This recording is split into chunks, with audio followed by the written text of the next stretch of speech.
ជាតិសោះឡាធ្លាប់ជួបបានម្ដងមិនចង់ស្គាល់ទៀតទេព្រោះតែស្នេហ៍ធ្លាប់ធ្វើឲ្យព្រួយ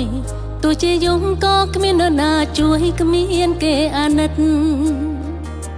អូស្នេហាសេចក្តីស្នេហានេះហើយរសជាតិនៃស្នេហាតួយ៉ាងណាមិនចង់ជួបទៀតទេមិនចង់លើទេពីស្នេហាស្នេហាស្នេហាខ្ញុំក៏ចិត្តមិនចង់យំគឺមិនចង់បានស្នេហាគ្មានអ្វីកាពិតខូចចិត្តក៏ព្រោះស្នេហា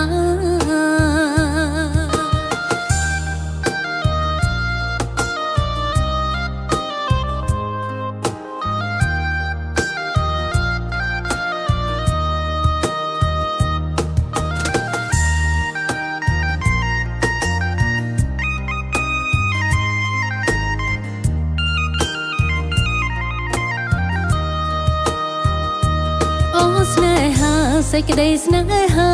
នេះហើយរសជាតិនៃស្នេហា